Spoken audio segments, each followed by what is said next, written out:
Ahora estás escuchando Podcast Agricultura.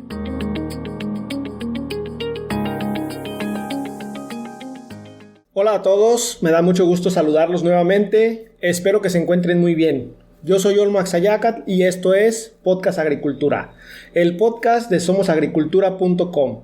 El día de hoy en este episodio les voy a presentar una entrevista que le realicé al profesor investigador Aurelio Bastida de la Universidad Autónoma Chapingo. En esta entrevista el profesor nos comenta cuáles son las condiciones que se deben de dar para que ocurra el desarrollo de proyectos agroforestales rentables en México. Y como todas las conversaciones que he tenido aquí en el podcast con el profesor Aurelio, que por cierto es mi papá, esta también está bastante interesante. Pero antes de pasar a la entrevista, quiero primero enviar algunos saludos. En primer lugar a mi amigo Clemente Lagunes, quien actualmente es Country Manager México de la empresa Ispatec, una empresa que ofrece una solución de ERP muy interesante. Para quienes no sepan, un ERP es un software que te ayuda a gestionar la productividad, en este caso en el sector agrícola. También quiero enviarle un fuerte saludo a mi amigo Paco García, un ingeniero español que actualmente es consultor internacional de invernaderos y que ya aquí en el podcast nos ha contado sus experiencias produciendo en China, en Omán, en Marruecos, en México, en España y actualmente se encuentra en Arabia Saudita. De hecho, gracias a Paco, muy pronto vamos a tener alguien aquí que nos hable sobre Red Sea Farms, una empresa de tecnología de invernaderos que está produciendo en Arabia Saudita en condiciones extremadamente difíciles.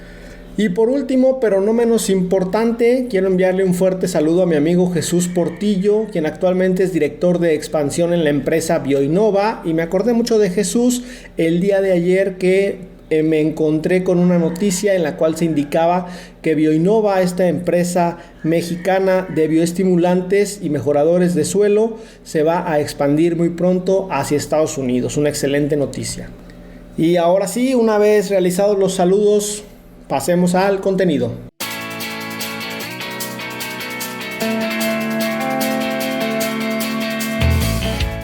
Hola papá, buenos días. Para continuar con nuestras conversaciones, pues el día de hoy me gustaría platicar sobre un tema en el cual sé que tienes muchísima experiencia y muchos conocimientos. Y la pregunta para comenzar el día de hoy, pues es cómo desarrollar proyectos agroforestales rentables en las comunidades. ¿Por dónde tenemos que comenzar a entender este tema? Bueno, hay que empezar por entender que la madera la madera y los servicios ambientales que producen los bosques, pues será algo necesario siempre para el desarrollo de la sociedad, a pesar de que existen otros materiales. Al respecto de cómo está la situación en México, bueno, pues las áreas forestales se encuentran principalmente en ejidos y comunidades. Y de acuerdo con el Censo Nacional de Población y Vivienda del año 2000, nos reporta que había pues cerca de 200,000 comunidades o poblaciones de menos de 2,500 habitantes que en conjunto agrupaban alrededor de 25 millones de mexicanos. En la actualidad pues deben ser muchos más. Y lógicamente que muchas de estas comunidades se encuentran en áreas forestales. De tal manera que de este porcentaje, alrededor del 33%, unas más de 60,000 comunidades rurales con más de 5 millones de personas se encontraban en lugares aislados o inaccesibles. Y pues muchas de estas son las comunidades forestales, aunque yo con las que estoy trabajando, pues se encuentran al lado de la carretera por obvias razones en cuanto a la disponibilidad de tiempo para llegar, porque hay comunidades de estas, no solo forestales, sino de algunas otras que a veces se lleva uno más de medio día para llegar a ellas, ya sea porque estén muy retiradas de las carreteras o porque los caminos sean muy malos. De tal manera entonces que pues vamos a hablar prácticamente de algunas de estas comunidades, Ok, que es donde podríamos decir que se encuentran las condiciones de mayor atraso social y económico. Y sí, como te decía, algunas de estas son dentro del sector forestal. Y hablando del sector forestal, de acuerdo con las cifras que da la CONAFOR en su informe o reporte del sector forestal mexicano del año 2020, pues señala que existían alrededor de o más de 100,000 localidades o poblaciones ubicadas en las zonas forestales del país, donde se estimaba que había más de 10 millones de habitantes. ok, Un dato interesante es que el 51% del territorio nacional es de propiedad social. Esto casi no se ha difundido, no se sabe, que pertenece a un poco más de 30,000 ejidos y comunidades, donde estos ejidos y comunidades son propietarios o tienen en propiedad social más de 100 millones de hectáreas de las 200 millones aproximadamente, son un poquito menos, pero pues aproximadamente ajá, 200 millones de hectáreas. Y aquí en estos lugares habría más o menos la mitad, al poquito menos de la mitad, unos 14,000 ejidos y comunidades que al menos contaban en ese año con unas 200 hectáreas de bosques, selvas o matorrales o algún otro tipo de vegetación, ok, que además en ese año existían más de 2,300 núcleos agrarios, ya sea ejidos o comunidades, con manejo forestal, o sea, ya autorizado, donde aportan el 70% de la producción forestal nacional. sí, Entonces, pues esto es importante porque hablamos de que más o menos el 80% de los bosques del país están en propiedad social. Del 20% restante, alrededor de un 15% son de propiedad privada y el resto, el 3%, son propiedad nacional o terrenos como áreas naturales protegidas que están directamente a cargo de las diferentes dependencias del gobierno. ok, De esta, de este universo, pues solo alrededor de unos 2,000, bueno, de esos 2,000 ejidos que tienen manejo forestal, pues simple y sencillamente tendrían alrededor de unos 18 millones de hectáreas bajo manejo de diferentes tipos, de los ajá, cuales pues alrededor de un poquito más del 70% son bosques, después alrededor del 20% selvas y el resto pues matorrales y otros tipos de vegetación como serían manglares o palmares o algunos tipos de vegetación. sí,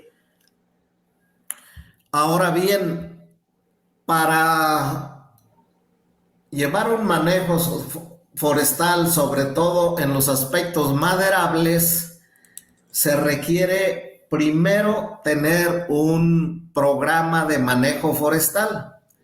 ok, Podríamos decir que este programa de manejo forestal que los dan las diferentes dependencias, principalmente la Semarnat y la CONAFOR, que son las que tienen que ver con esto, es pedir permiso para hacer el aprovechamiento forestal, situación que no ocurre en la agricultura. En la agricultura nadie pide permiso para cultivar determinados productos, lo mismo en la ganadería. En la parte forestal sí se hace necesario pedir ese permiso porque los bosques tienen, además de que pertenecen a ejidos, comunidades o pequeños propietarios, pues tienen la función social de aportar una serie de beneficios como sería el oxígeno, la captación de agua, la protección a la fauna silvestre, en fin, entre otro tipo de situaciones, de tal manera que se hace necesario que se elabore ese estudio para solicitar el permiso y una vez que este permiso ha sido otorgado, pues empezar a aprovechar legalmente los productos. Y los productos salen del bosque con factura. Cuando es un aprovechamiento legal, además de que es bastante ordenado, no queda un desorden, sino que hasta las ramillas pequeñas, hojas, pues las recogen y hacen cordones para que sirva de abrigo a la fauna terrestre y además para evitar la erosión. En cambio, donde es un aprovechamiento ilegal, pues se llevan lo mejor y todo lo demás dejan allí un desastre que puede provocar incendios. Entonces, este aprovechamiento legal requiere de ese permiso y además, pues que la madera y los productos salgan del bosque con factura, se llaman guías de remisión.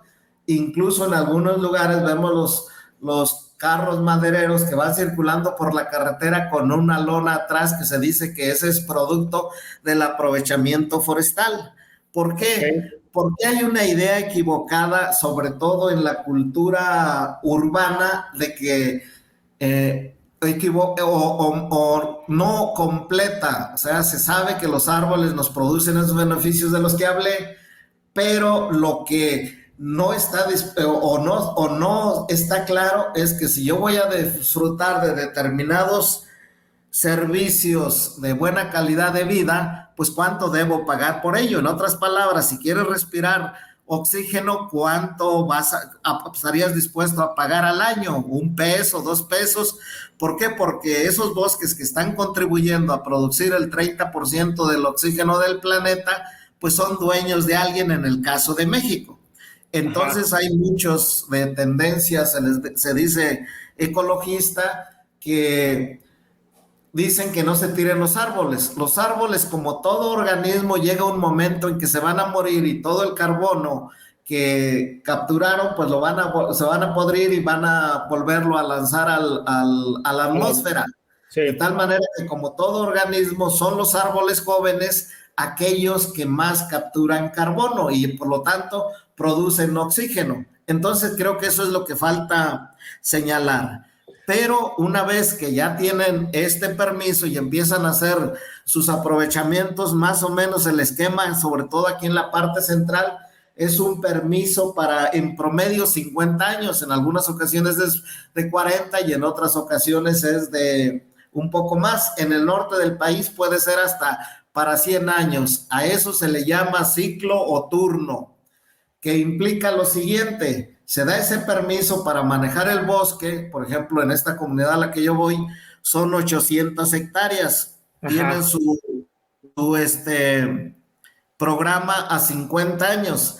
Esas 800 son 830 hectáreas. Esas 800 hectáreas las dividen en 50 áreas de corta, de tal manera que van manejando el bosque y cada que a un área le toca cada año, pues ellos van cortando esa superficie.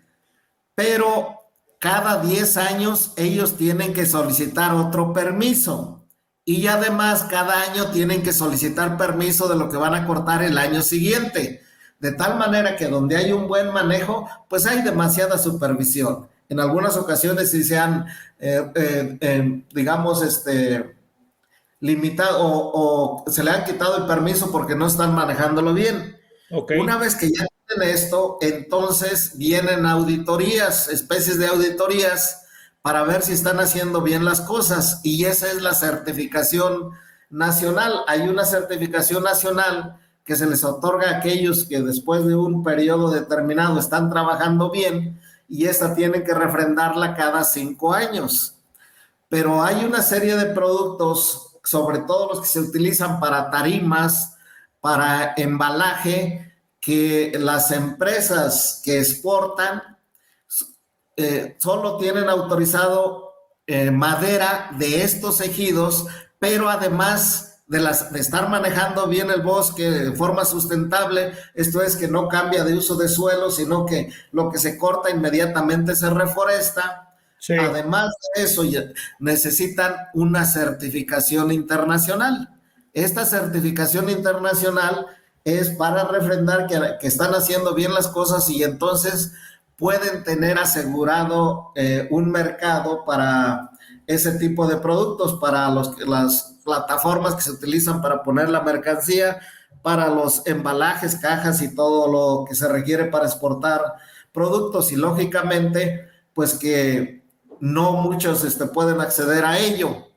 De tal forma, entonces, que había certificado, sobre todo con certificado internacional en el 2020, alrededor de unos 80 ejidos y comunidades que aportaban algo así como 2,5 millones de hectáreas certificadas en buen manejo forestal. Ok, hasta aquí lo que nos has comentado pues es bastante interesante, sin duda ya nos diste un panorama general de cómo pues, se lleva un proyecto agroforestal rentable o sustentable, pero dando un paso hacia atrás, háblanos un poco sobre el tema de la organización, qué tan fácil, qué tan difícil es, al menos con la experiencia en los proyectos que tú has trabajado, porque pues al final de cuentas entiendo que el recurso está ahí, los permisos, las certificaciones existen, pero no sé en el tema de la organización qué tan fácil sea realmente que una comunidad o un ejido establezca un proyecto de este tipo.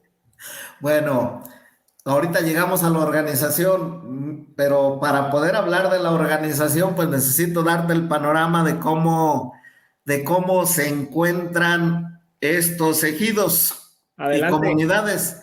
A ver, adelante.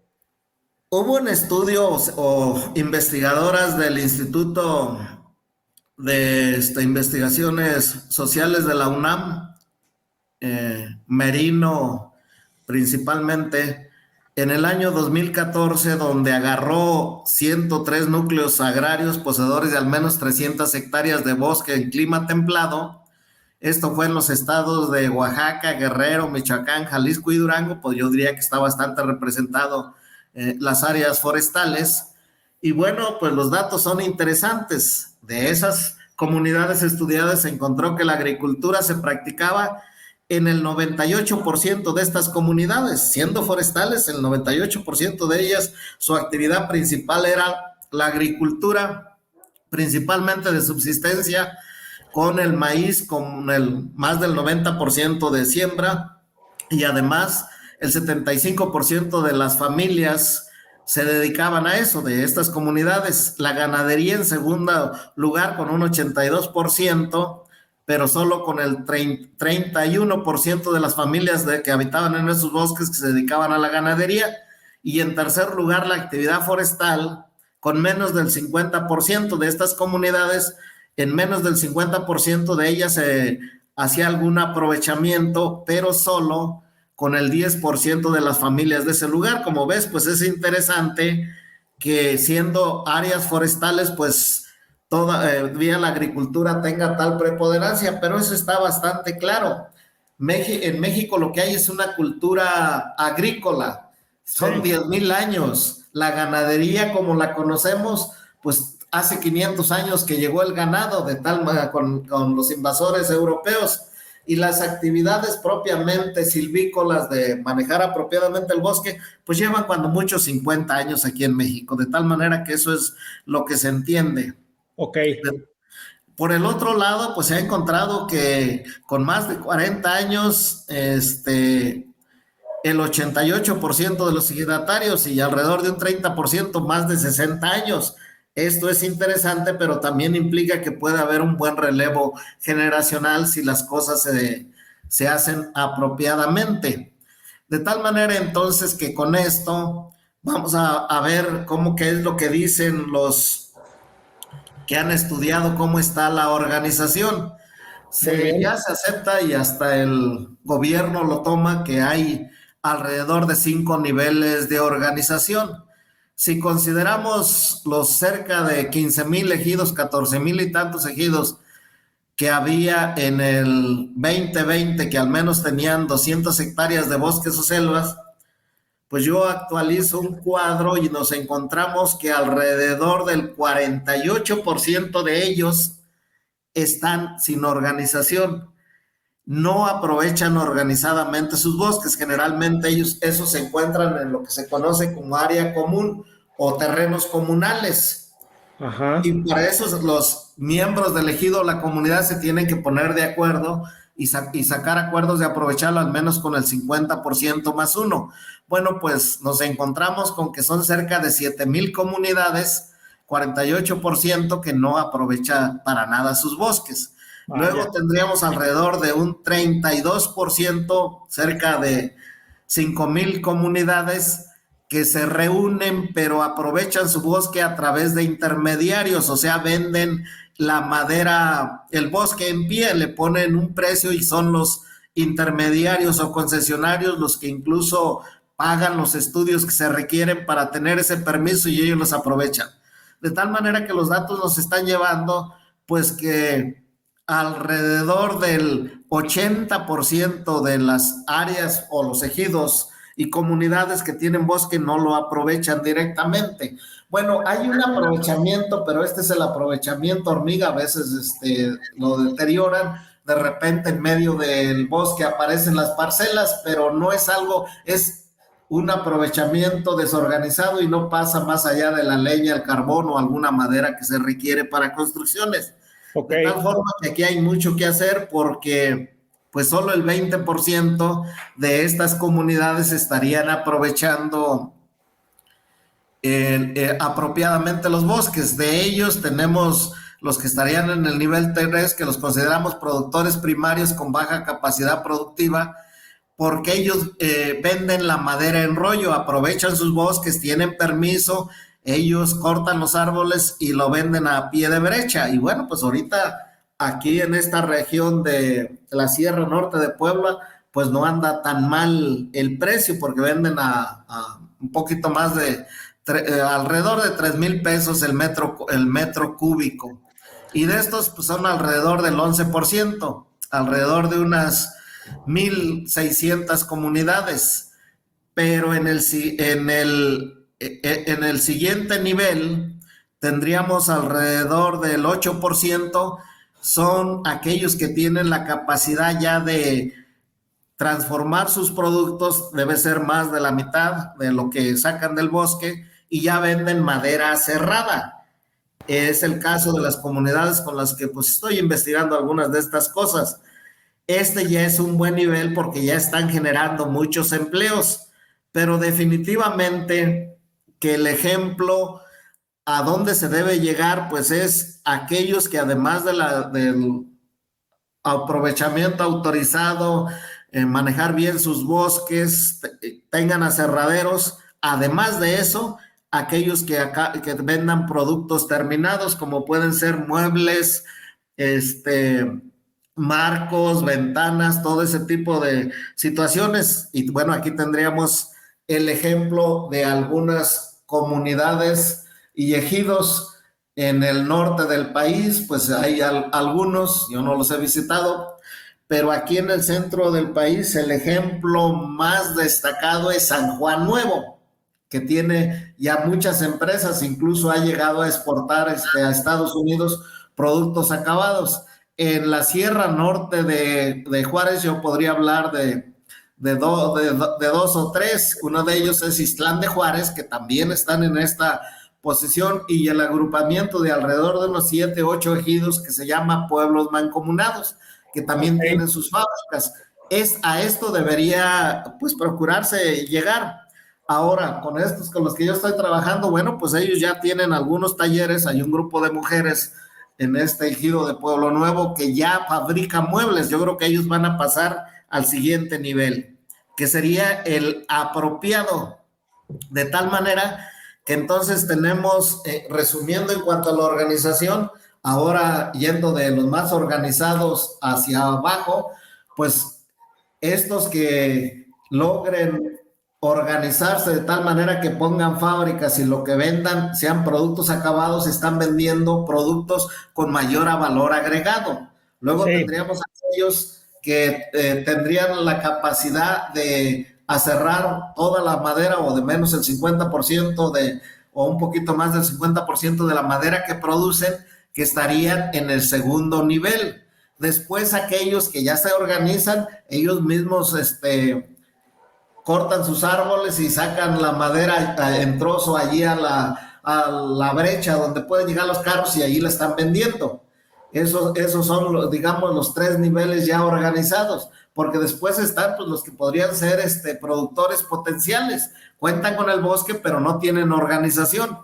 Todo esto tiene que hacerlo mediante asamblea y con el 50% más 1, pero además pues se requiere otra serie de aspectos como tener un reglamento interno, que los que son elegidos para las autoridades informen muy seguido de cómo va el manejo de los recursos. En este caso, en los ejidos que visito, pues tienen la cultura de informar ya cada mes, ya ni siquiera necesitan sacar convocatoria porque ya saben que hay asamblea y si no van, pues tienen que pagar una multa que se aprovecha para aumentar lo que ellos llaman fondo común.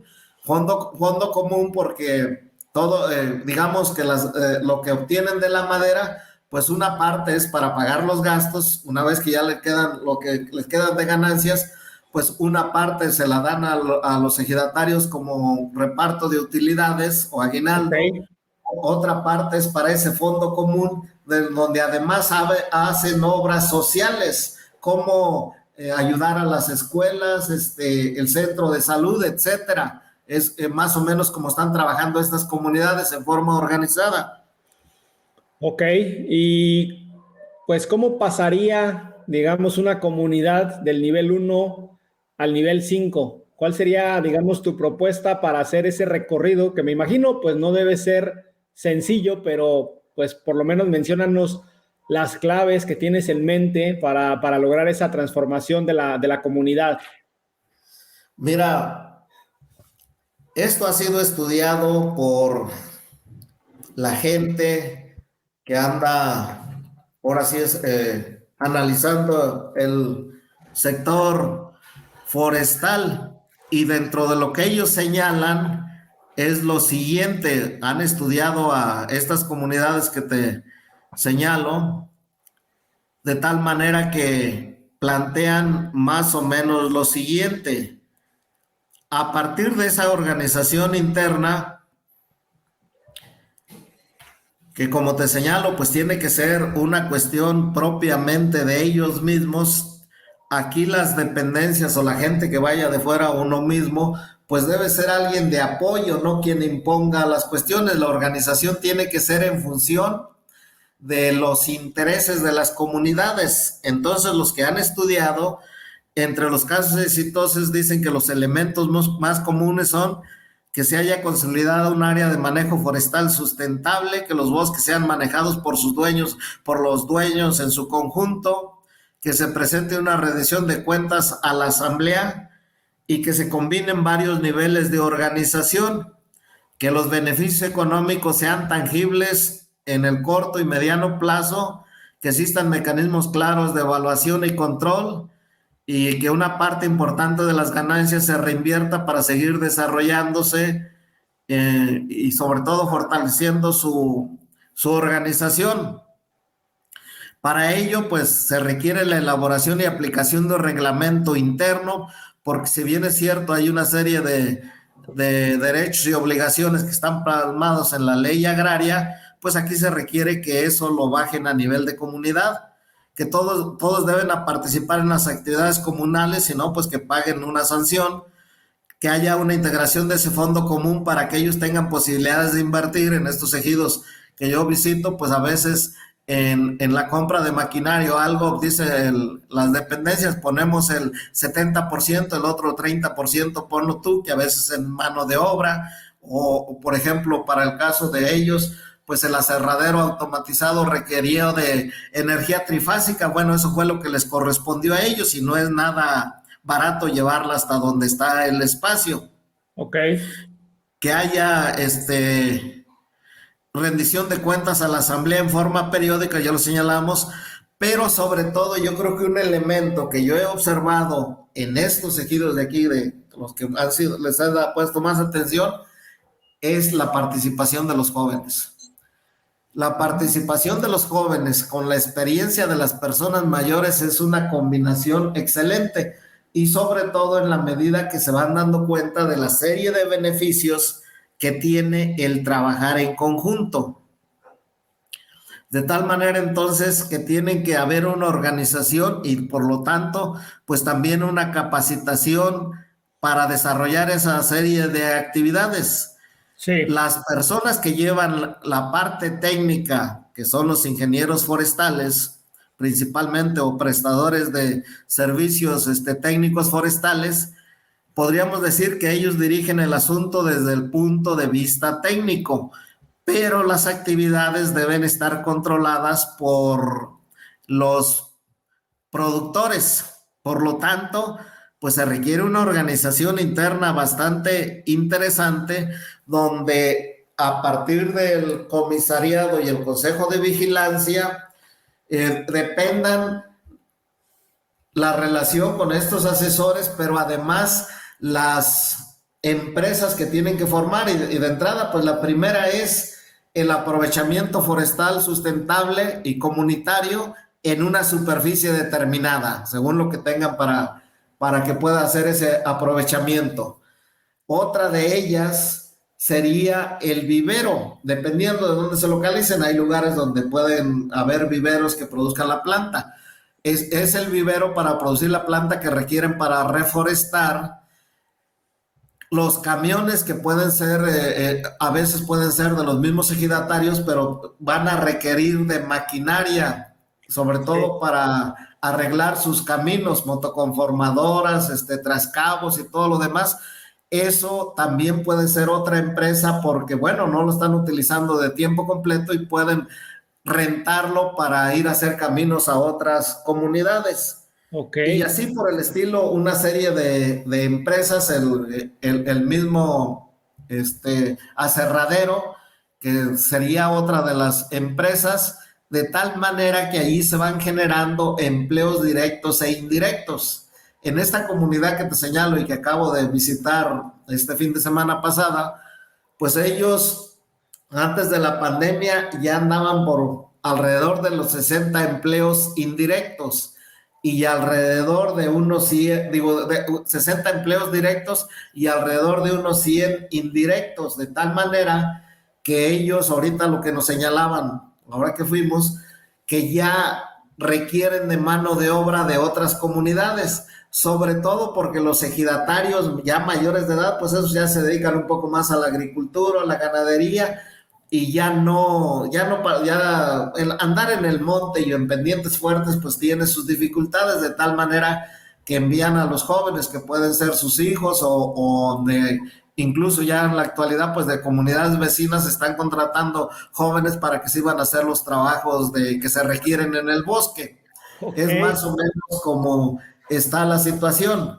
Puede haber algunas otras empresas ya más desarrolladas, como por ejemplo en esta comunidad pues tienen un banco de germoplasma, un laboratorio de análisis de la calidad de la semilla, etcétera. En otros lugares, aquí recurriría a lo de San Juan Nuevo, pues allá tienen hasta televisión por cable, flotilla de autobuses para el transporte público, tienda de agroquímicos, las huertas de aguacate, en fin, dependiendo de cómo se van organizando, con qué recursos cuentan y de qué tamaño son, pues pueden tener una serie de empresas, incluso algunos de ellos, en el caso de Ixtlán de Juárez, pues hasta una gasolinera propia tienen.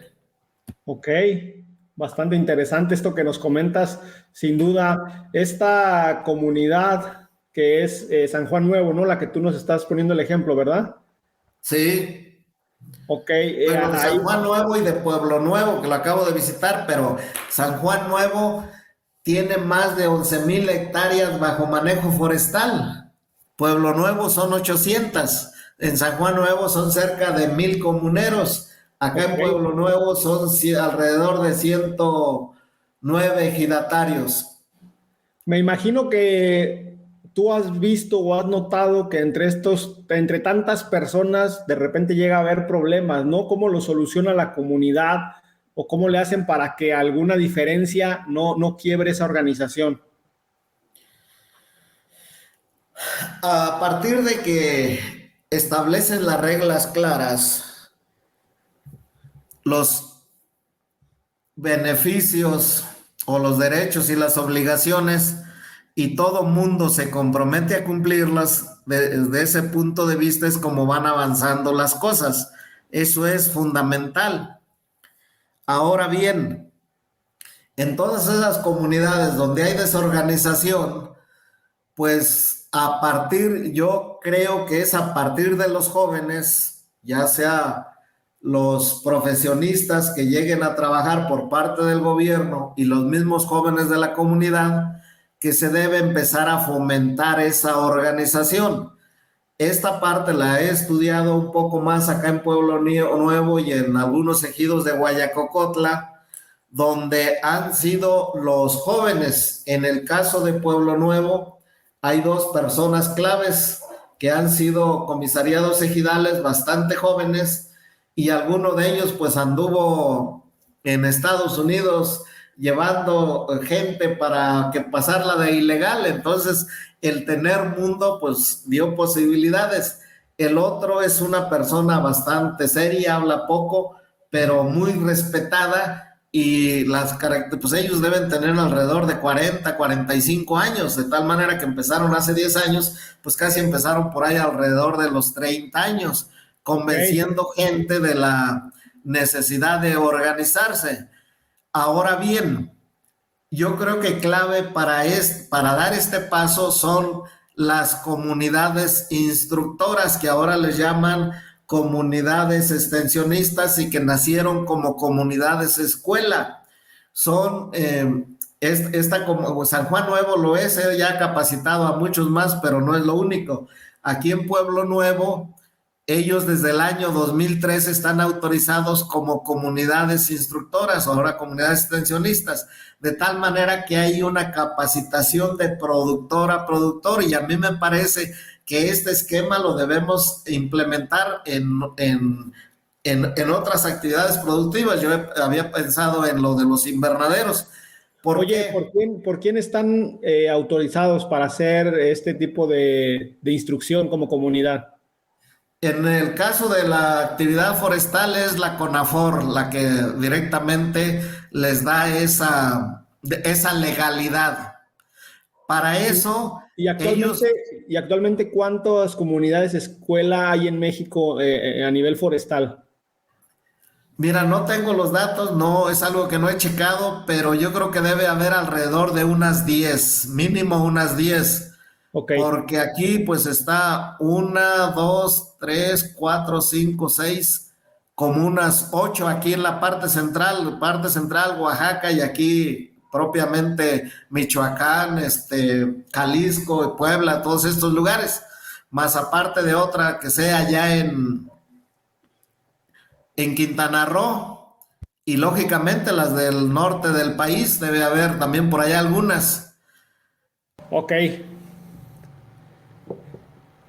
excelente. Entonces, la CONAFOR les da la autorización para poder capacitar a otros ejidos o a otras comunidades forestales. Y esto se hace, ¿cómo se realiza esta capacitación? Te hablaré de Pueblo Nuevo. Ellos dentro de sus empresas, además, tienen su auditorio y comedor y área de alojamiento para alrededor de 40 personas. De tal manera que cuando una comunidad viene a recibir la instrucción, ellos dicen que normalmente trabajan con grupos de entre 15 y 20 gentes por cuestiones de didáctica. Estas comunidades que están a veces son comunidades que ya están avanzadas, pero hay algún aspecto que no tienen muy fortalecido y a lo mejor esta comunidad lo tiene más fortalecido, como por ejemplo puede ser ahora el manejo del aserradero automatizado, pues toman un curso, o incluso últimamente he visto que ya hay cursos para mujeres y donde la actividad central de capacitación pues es este grupo de mujeres ahí de Pueblo Nuevo. Un punto productivo es un grupo de mujeres de 3 ejidos: Nanacamila, Pueblo Nuevo y Llano Largo, todos en Chinahuapan y Zacatlán, que se unieron, recibieron apoyo, los ejidos los apoyaron y ahora ellas han avanzado de tal manera que ya dan cursos a otras mujeres de cómo organizarse y qué productos producir. Entonces, cuando viene un grupo, dependiendo de lo que les interesa en general, ellos dan un recorrido por todas las empresas, les platican cómo se organizaron, cómo es el manejo administrativo y todo lo demás, de tal manera que hay un intercambio de saberes, porque muchas veces los que los visitan pues ya saben sobre algunas otras cosas más que ellos, de tal manera que se da este intercambio. Y finalmente pues son cursos que son pagados por la CONAFOR. Entonces a través de la CONAFOR se organiza eso y se le deposita el dinero al ejido, que es parte para pagar los instructores y para una parte para el fondo común.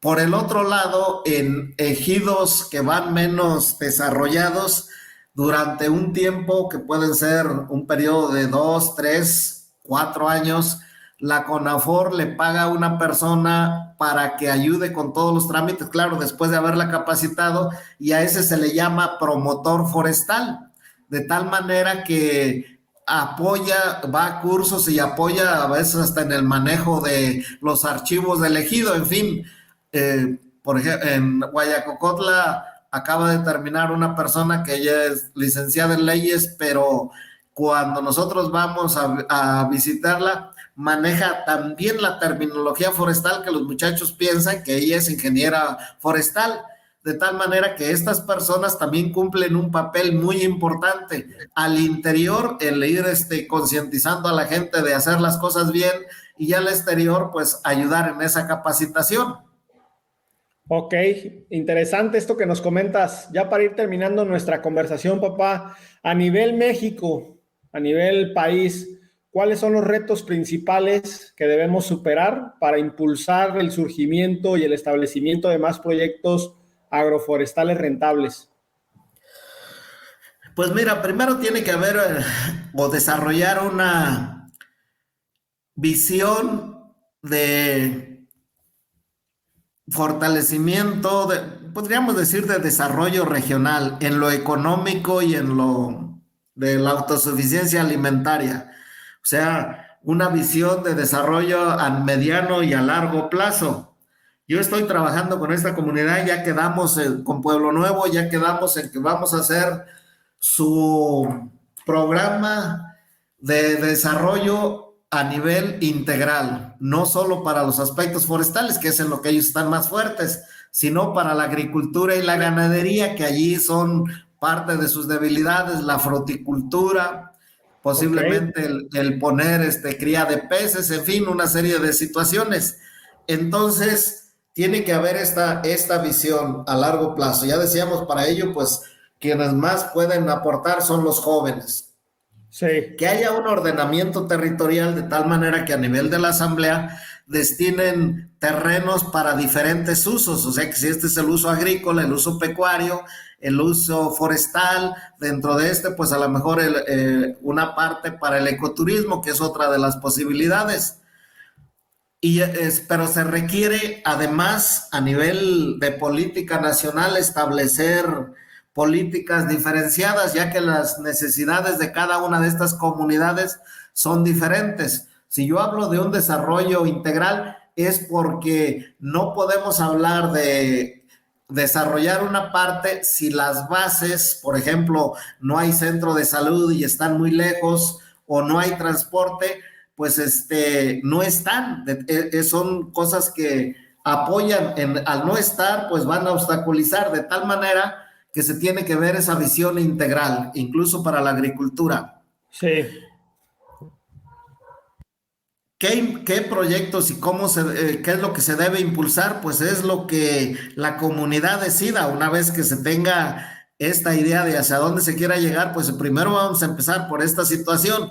Los técnicos y los representantes del gobierno, como te señalaban, deben ser apoyo, no quienes lleguen a imponer los proyectos. Además, los recursos se deben concentrar, los recursos de diferentes programas de apoyo deben estar concentrados, porque ahorita tenemos una dispersión que incluso tenemos en las oficinas, algo que me señalaban los comisariados de acá de Pueblo Nuevo. Dices que hasta me da temor ir a Puebla porque tengo que recorrer de un extremo al otro para ir a una oficina y luego en el otro extremo está la otra. Esto ya tiene que ser una concentración en algo así como ciudades administrativas para que la gente no ande perdiendo tanto tiempo. Hay que entender que es para apoyar, no para, como ahorita lo entiende la burocracia, para reírse de ellos, de que le dije que trajera este documento y no le dije que trajera el otro, que luego a la segunda le digo. Desarrollar programas de capacitación y organización de productores para, en general, una agricultura o una actividad agrícola, pecuaria o forestal, incluso de ecoturismo más empresarial, porque pues no es posible que todo se produzca allá y entonces pues hay que desarrollar esta situación de tal manera que si hay organización, se podría poner invernadero en algunas de las parcelas para producir jitomate y que allí tengan entrada, no solo los huertos familiares, que también son necesarios, sino algunos otros proyectos o producción de planta ornamental para la venta, en fin, una serie de situaciones para tratar de llegar a ese desarrollo regional integral.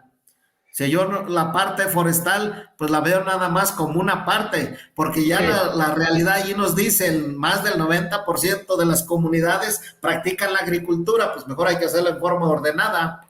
Claro, efectivamente, y llegar a ese equilibrio, ¿no?, entre todos los factores, no solamente dedicarnos a una sola cuestión, sino, como bien dices, diversificar. Papá, pues gracias por compartir con todos nosotros tus conocimientos y experiencias sobre este tema. Pues aquí estamos a la orden para lo que se requiera. Perfecto, claro que sí, por aquí ponemos tu correo de contacto para quien esté interesado. Muchísimas gracias.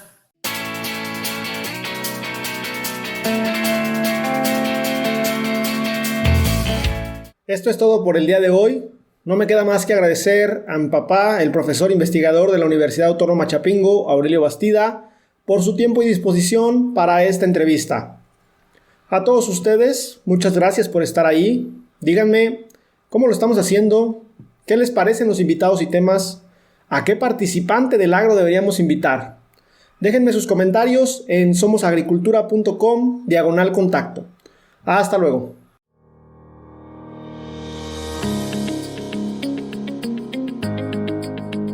Hemos llegado al final de este episodio.